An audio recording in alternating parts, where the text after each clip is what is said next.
জানিয়ে দেব আজকের পশ্চিমবঙ্গ ও দেশ বিদেশের সবথেকে বড় গুরুত্বপূর্ণ 30টি তাজা সংবাদ। খবরের শুরুতেই জানিয়ে দেব সংবাদ শিরোনাম। রাজ্যের নবম মুখ্যমন্ত্রী হিসেবে শপথ নিলেন শুভেন্দু অধিকারী, সঙ্গে শপথ নিলেন দিলীপ, অগ্নিমিত্রা সহ আরও 5 মন্ত্রী।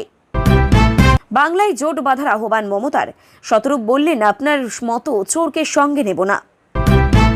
20 জুন পশ্চিমবঙ্গের প্রতিষ্ঠা দিবস, শ্যামা প্রসাদের বাড়িতে এসে ইতিহাস শোনালেন মুখ্যমন্ত্রী। মমতার জোট বার্তা নিয়ে খোঁচা। মমতার বাড়ির সামনে জয় শ্রীরাম স্লোগান বিজেপি কর্মীদের, অশান্তি রুখতে মোতায়েন কেন্দ্রীয় বাহিনী। মাছের রেণু পাচারের চেষ্টা, ত্রিপুরায় বিএসএফের গুলিতে মৃত 3 বাংলাদেশি, আহত অন্তত 23। দল বিরোধী মন্তব্য করার অভিযোগ কোহিনুর মজুমদার সহ 3 মুখপাত্রকে 6 বছরের জন্য সাসপেন্ড করল তৃণমূল। মাসে 3000 টাকা লক্ষ্মীর ভাণ্ডারের পর এবার অন্নপূর্ণা ভাণ্ডার, কারা পাবেন এই বিপুল টাকা? ক্লিক করে জানুন শর্তগুলো। 5 বছরের আগে শুভেন্দু মুখ্যমন্ত্রী হলে রাজ্যের আরো ভালো হতো, ভোট চুরি করে জিতেছিল তৃণমূল, শিশির। শপথ গ্রহণের দিনেই নতুন পিএ পেলেন শুভেন্দু। আইএএস শান্তনু বালাকে আত্মসহায়ক হিসেবে নতুন দায়িত্ব। উত্থান হলে পতন হবেই, তৃণমূলকে হারালো তৃণমূল, বিস্ফোরক কল্যাণ বন্দ্যোপাধ্যায়। পরিচয় পরিবর্তন, সমাজ মাধ্যমে মুখ্যমন্ত্রী জুড়ে নিলেন শুভেন্দু। অবশেষে বদল করলেন মমতাও, তবে প্রাক্তন মুখ্যমন্ত্রী না লিখে। তৃণমূল নেতার ঘনিষ্ঠের বাড়িতে পিস্তল, কার্তুজ, ম্যাগাজিন উদ্ধার, বহরমপুরে গ্রেপ্তার গৃহকর্ত্রী। রাজ্যের সব এসপি, আইজি, ডিআইজি সহ পুলিশ আধিকারিকদের নিয়ে সোমবার বৈঠক ডাকলেন মুখ্যমন্ত্রী শুভেন্দু। শুভেন্দু অধিকারীর আসল পরিচয় কি কেবল রাজনীতিক? তার ডিগ্রি শুনলে কপালে চোখ উঠবে বিরোধীদেরও। আমি দেখছি মেসেজ আসছে না, কেউ আমায় ফোন করছে না, আসল কারণ জানালেন মমতা। আচমকা রাজ্য জুড়ে বন্ধ মা ক্যান্টিন, 5 টাকায় মিলছে না ডাল ভাত। শপথ নিয়েই শ্যামা প্রসাদের বাড়িতে মুখ্যমন্ত্রী শুভেন্দু অধিকারী। পশ্চিমবঙ্গ দিবস নিয়ে দিলেন বড় বার্তা। আমরা যুদ্ধে জয়ী হয়েছি, আগামী দিনেই তা প্রমাণিত হবে। রবি ঠাকুরের জন্মজয়ন্তীতে বড় ঘোষণা মমতার। শপথ নিয়েই মুখ্য সচিব, ডিজি এবং স্বরাষ্ট্র সচিবের সঙ্গে বৈঠক করলেন মুখ্যমন্ত্রী শুভেন্দু। খোঁজ নিলেন রাজ্যের সার্বিক পরিস্থিতির। তৃণমূল থেকে ছাঁটাই রিজু দত্ত। লোকসভা ভোটের আগেই মমতার দলের বড় ধামাকা, কারণ জানলে চমকে যাবেন। কালীঘাটে যাওয়ার আগে গড়িয়াহাটে দাঁড়িয়ে পড়ে মুখ্যমন্ত্রীর কনভয়, মানুষের সঙ্গে কথা বলার চেষ্টা করেন শুভেন্দু অধিকারী। শুভেন্দুর প্রথম মাস্টার স্ট্রোক, নবান্নে পুলিশ কর্তাদের তলব। নতুন মুখ্যমন্ত্রী ডেডলাইন ঘিরে কাঁপছে প্রশাসন। শুভেন্দুকে বিশেষ বার্তা শেখ হাসিনার, 2 বাংলার সমীকরণে কি বড় কোনো বদল? লক্ষ্য জনতা সাক্ষী, ব্রিগেডের মঞ্চে 98 বছরের বৃদ্ধের পা ছুলেন মোদী। কে এই প্রবীণ? জানলে আপনিও কুর্নিশ জানাবেন। রাজ্যের বিরোধী দলনেতা হলেন শোভনদেব চট্টোপাধ্যায়। বিজেপির শপথ গ্রহণের দিনে বড় ঘোষণা তৃণমূলের।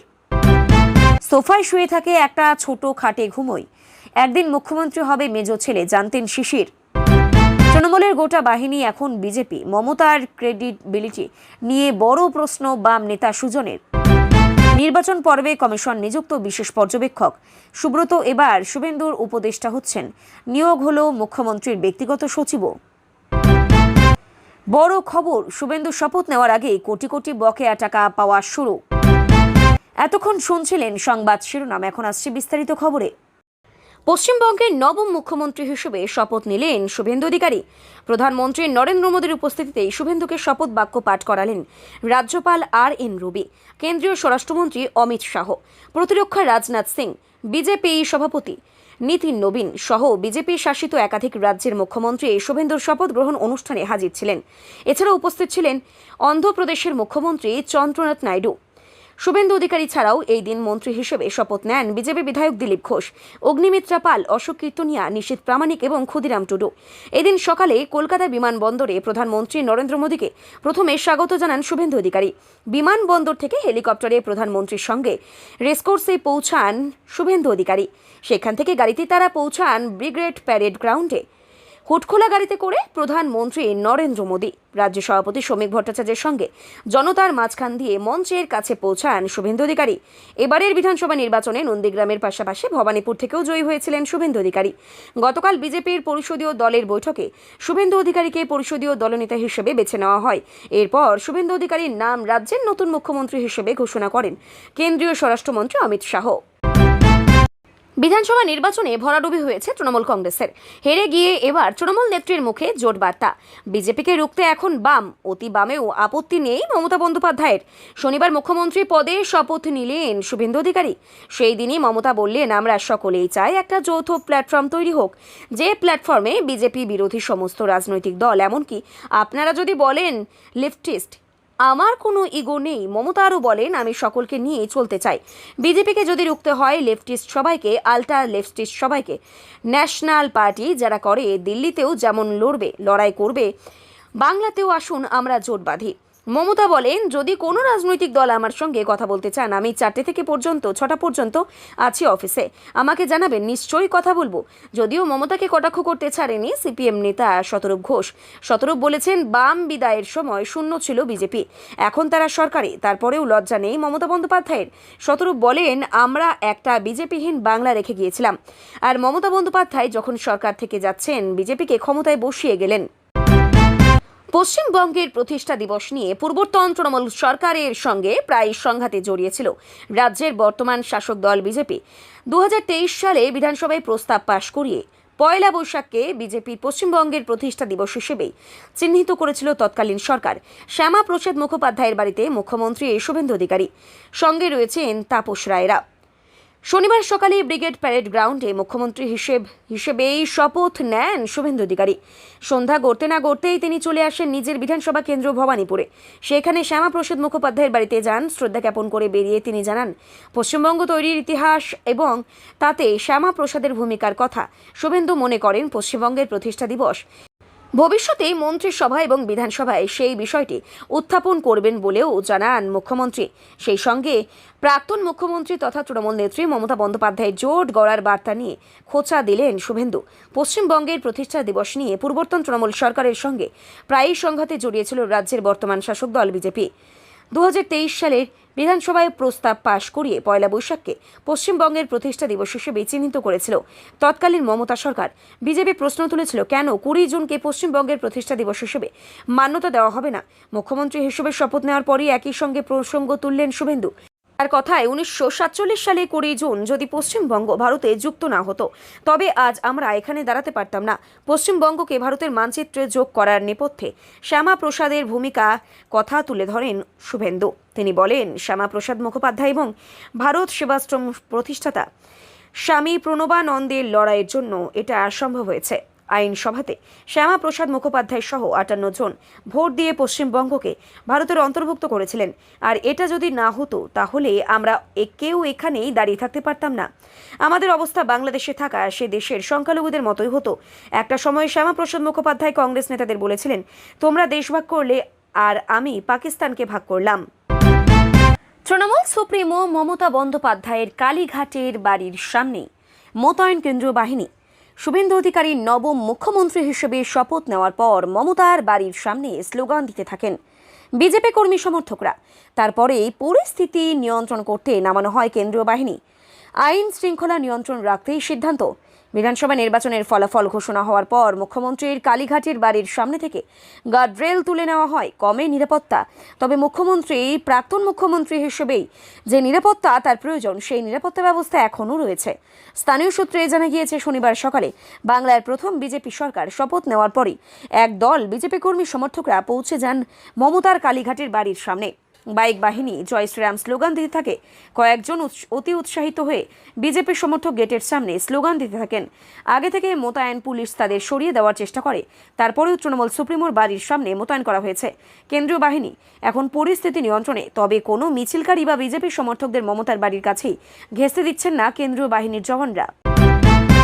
বিএসএফকে ফাঁকি দিয়ে ভারতের মাছের রেণু পাচারের চেষ্টা। এই ঘটনায় বিএসএফের গুলিতে মৃত্যু হল 3 বাংলাদেশি যুবকের। এই ঘটনাটি ঘটেছে শুক্রবার রাত 10টা নাগাদ ত্রিপুরার সিপাহীজলা জেলার পাথারিয়াদার সীমান্তে 101 নম্বর গেট সংলগ্ন এলাকায় বিএসএফের গুলিতে ঘটনাস্থলেই একজনের মৃত্যু হয়। পরে হাসপাতালে আরও 2 জনের মৃত্যু হয়েছে বলেই বেসরকারি সূত্রে জানা গেছে। এই ঘটনায় আহত হয়েছেন অন্তত 23 জন। সূত্রের খবর, শুক্রবার রাতে পাথারিয়াদার সীমান্তে দিয়ে মাছের রেণু পাচার করা হচ্ছিল। বিএসএফের নজর এড়িয়ে রেণুগুলি পাচার হয়ে গেলেও ওত পেতেছিল বিএসএফ। অভিযুক্তরা ফেরার সময় তাদের আটক করার চেষ্টা চলে। পাল্টা বিএসএফের সঙ্গে সংঘর্ষে জড়ায় পাচারকারীরা। এই পরিস্থিতিতে আত্মরক্ষার্থে বিএসএফ জওয়ানরা ক্যাম্প অ্যাকশন গান থেকে গুলি চালায়। গুলিতে মৃত্যু হয় মুছালিম মিয়া বয়স 20 নামে এক যুবকের। অভিযুক্তের বাড়ি বাংলাদেশের ধ্বজনগর বাতান বাড়ি এলাকায়। গুরুতর আহত অবস্থায় নবীর হোসেন বয়স 45 নামে অপর এক ব্যক্তিকে বিএসএফ অ্যাম্বুলেন্সে করে প্রথমে মধুপুর হাসপাতাল ও পরে আগরতলা জিবিপি হাসপাতালে নিয়ে আসা হয়। গভীর রাতে চিকিৎসাধীন অবস্থায় তার মৃত্যু হয় সেখানে। নবীরের বাড়ি বাংলাদেশের মধুপুর মানিক্য মোড়া এলাকায় এবং সর্বশেষ রিপোর্ট অনুযায়ী বাংলাদেশের ব্রাহ্মণবাড়িয়া জেলা হাসপাতালে ইউসুফ আলী নামে আরও এক যুবকের মৃত্যু হয়েছে। পাশাপাশি আশঙ্কাজনক অবস্থায় হাসপাতালে চিকিৎসাধীন আরও 3 জন। অন্যান্য আহতদের কুমিল্লা ও ব্রাহ্মণবাড়িয়ার বিভিন্ন হাসপাতালে ভর্তি করা হয়েছে। এদিকে এই ঘটনার পর শনিবার ভারত ও বাংলাদেশের শীর্ষ আধিকারিকদের উপস্থিতিতে একটি ফ্ল্যাগ মিটিং করা হয়। সেখানে উপস্থিত ছিলেন সিপাহীজলা জেলার অতিরিক্ত পুলিশ সুপার এবং মধুপুর থানার ওসিও। তাদের উপস্থিতিতে বিএসএফ ও বিজেপির মধ্যে আলোচনার পর আইনি প্রক্রিয়া মেনে মৃতদেহ দুটি বাংলাদেশে হস্তান্তর করা হয়েছে।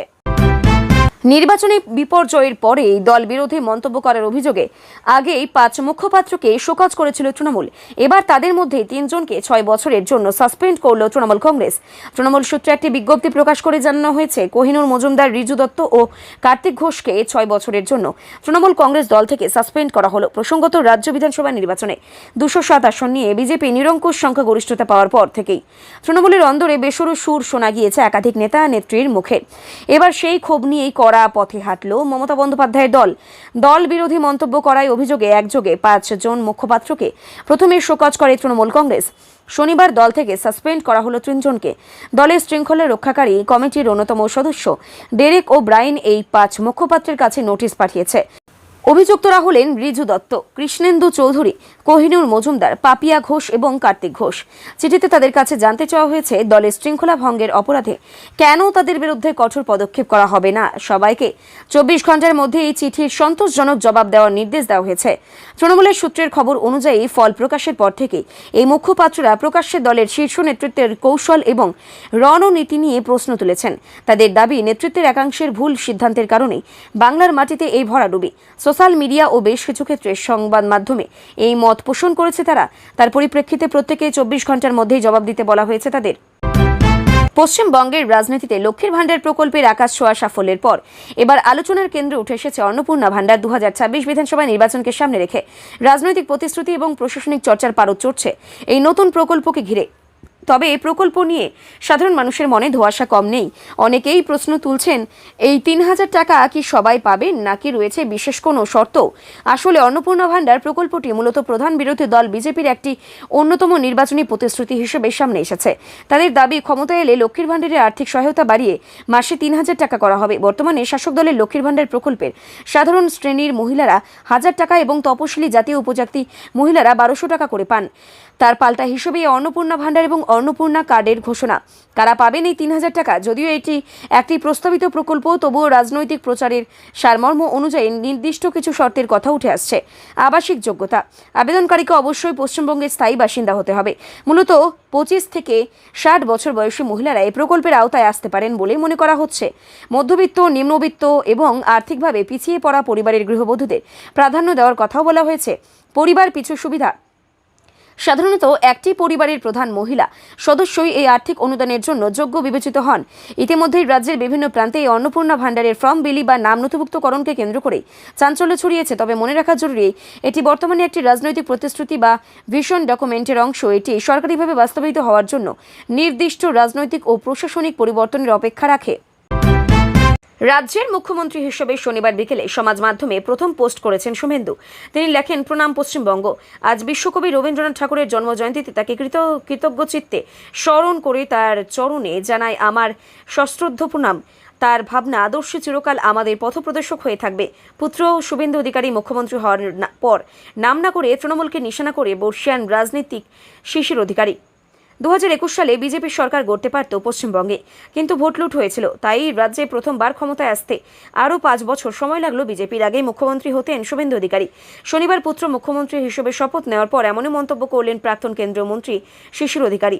তৃণমূল ত্যাগী শিশিরের অভিযোগ, 2021 সালের বিধানসভা নির্বাচনে ভোট চুরি করেছিল মমতা বন্দ্যোপাধ্যায়ের দল। শনিবার কলকাতার ব্রিগেড প্যারেড গ্রাউন্ডে শুভেন্দুর শপথ গ্রহণে উপস্থিত ছিলেন বাবা শিশির, ভাই দিব্যেন্দু অধিকারী এবং তার স্ত্রী সুতুপা অধিকারী, ভাইজি তিয়ান, ছোট ভাই সৌমেন্দু অধিকারী এবং তার স্ত্রী